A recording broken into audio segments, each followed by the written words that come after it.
Well, I'm taking a little bit of a rest, you guys, because Stuart and I have been at this magical spot all morning filming. Now, I'm at a place called Guilford Gardens. It's owned and run by my friend Kamala. We've known each other for about 20 years. It's an urban garden, an urban farm, if you will, right in the middle of Oklahoma City. This is the source of my CSAs, my community supported agriculture I talk about. She also does catering. She cooks and provides meals when you pick up your CSA. She is just an absolutely phenomenal person, and I've had kind of a girl crush on her for years. I love Kamala. So I thought it would be fun. We just did a long walkabout with her, explaining what she does here for LVTV, and I'll put the link to LVTV below if you want to subscribe.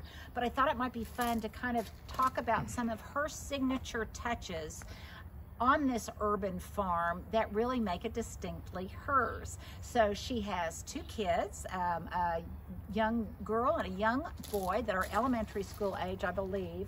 But I want to point out just a few things, because what a wonderful place to grow up. Stuart, if you don't mind panning over here, this whole space has kind of a campground feeling, like you're away at camp. I love all of the wood appointments, which is one of her signatures, the metal roofs. She's got all sorts of wooden seating throughout the space, and it has a very organic vibe that definitely is enhanced by the fact that there is really a highly pruned tree canopy all around this area surrounding her house. Now, obviously, the urban farm sections need a lot more sun, so the vastness of it looks much more prairie-like, almost like a traditional Oklahoma farm.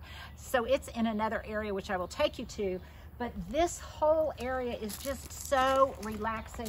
You can see we've still got all of our camera equipment out.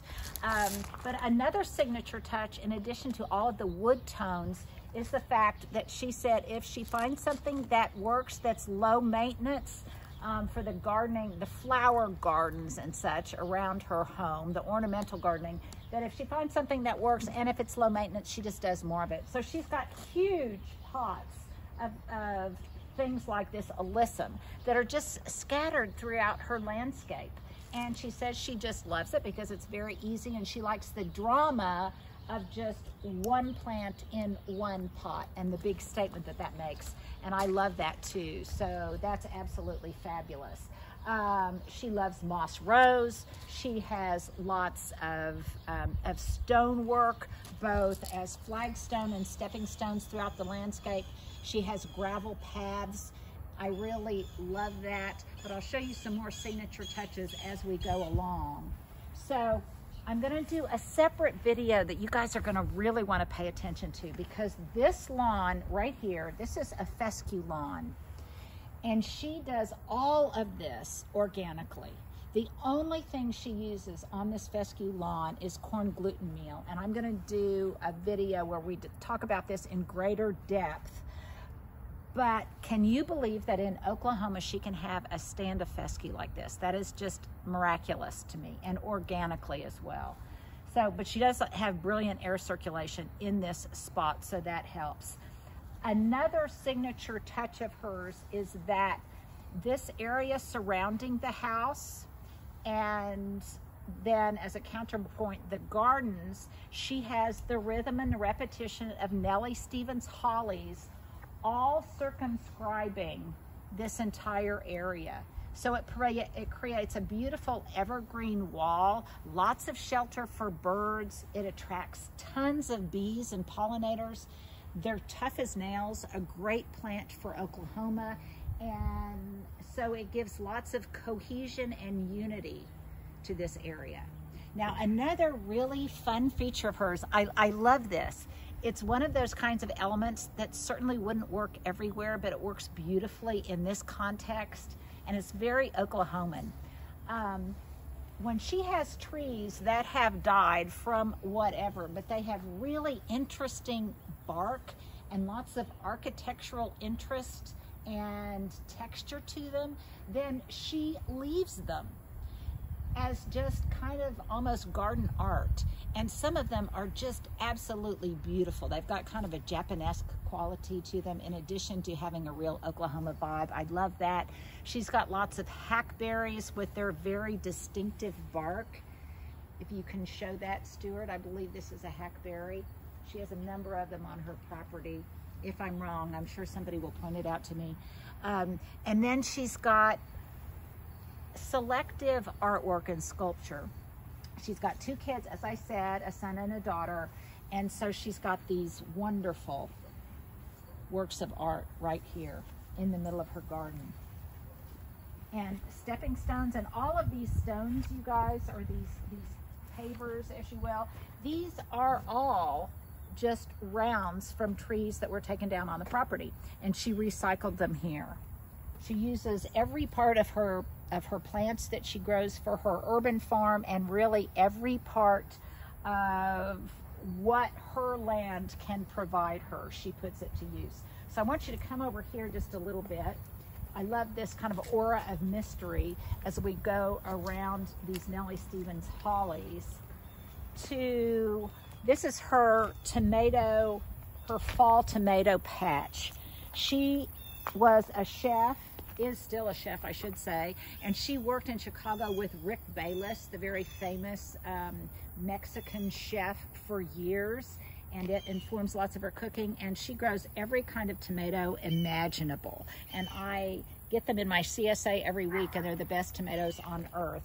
But this is another example of a tree that she's left in place, and the architecture of it and the texture of it and the unique components of it is in and of itself a work of art. And it's distinctly Oklahoman, and I love the way it arches and kind of frames this long view of this outbuilding here. I just really love that. So now let's come back through here. And this will lead us, this looks back to the house. Lots of relaxing places to sit in the shade. She also loves moss rose, which is a signature touch of hers, a really sturdy succulent here in Oklahoma. And come back through this way. Now, I'm going to make crunching noises, and I'm not using a mic, so I apologize if my voice kind of fades in and out, but I didn't want to miss this opportunity to just show you this place kind of informally. So she has a wonderful arch right here, an arbor that goes back into the urban farm area, and it's much more expansive than what we're seeing here. But she's got purple hyacinth bean growing on this. And every time I come and visit Kamala, I learn something.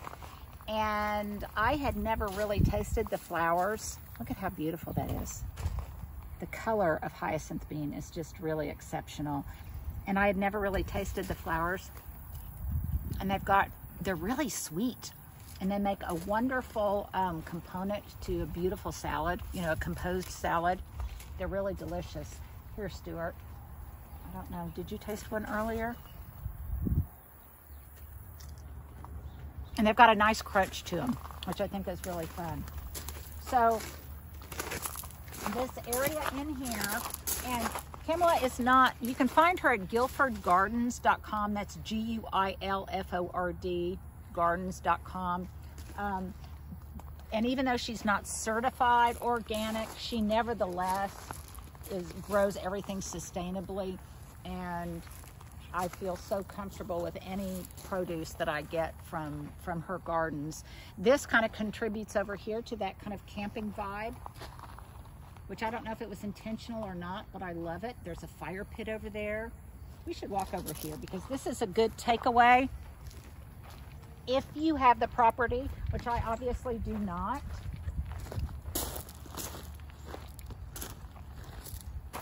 but this is just a great area here, and she has just put a fire pit in here, just with cinder blocks and a metal frame. And it's just a nice little, in Oklahoma we call them kivas, or the Indians would call them kivas, where you just sit around a fire. And it's just so, so charming. And you can look back this way to some raised garden beds and areas where the kids play. They're big, I think they're big soccer players. So I love that. And then Stuart, be careful, don't trip on anything. But again, I love these things that are distinctively Oklahoman. So they've got a windmill here. And let's walk this way. She's got all sorts.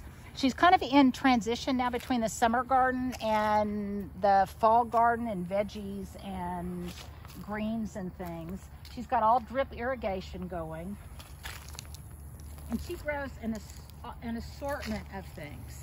And she's sharing on LVTV with me lots of her favorite things to grow here in Oklahoma, her favorite tomato for small gardens.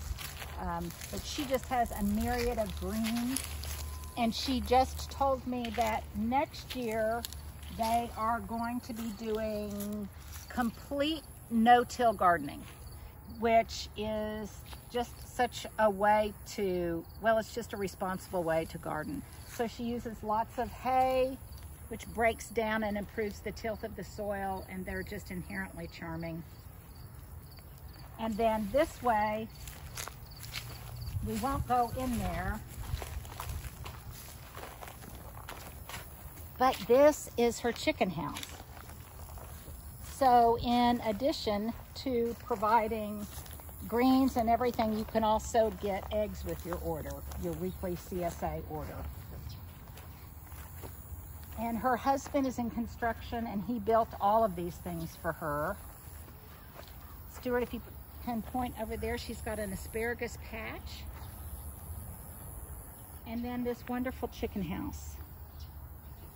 And I'd be curious, and if you would leave me a comment, if wherever you live, in whatever country or state you live in, if metal roofs are becoming really popular in your area, I would really like to know that, because they have become, I think they're very appropriate to our geography right here. And I think they're really charming, and they definitely have that kind of farmhouse chic that's so popular right now, and especially when it's on a chicken house. So we went in and we greeted the chickens, and we played with the chickens a little bit. So we've just had a really, really fun day. Stuart, if you want to point in that direction, you see that she's got some hoop houses, some greenhouses, and it's just a little bit of heaven here. So as I said, we did a much longer tour with her, how she got into it. I love this. She's got more energy than sense, I think, at all of the stuff that she does, in addition to having 2 kids. She's a brilliant businesswoman and is just as good as gold. So if you can, check out guilfordgardens.com. I'll put a link below to her website. And if you're interested in a CSA or catering, or she makes the best chicken noodle soup ever, and enchiladas too, then by all means check out her website. So I just wanted to share that with you. Hopefully the audio wasn't too bad on that. We ran out of battery power on some other equipment, but I didn't want to give up an opportunity for Stuart and I to show you this really magical place.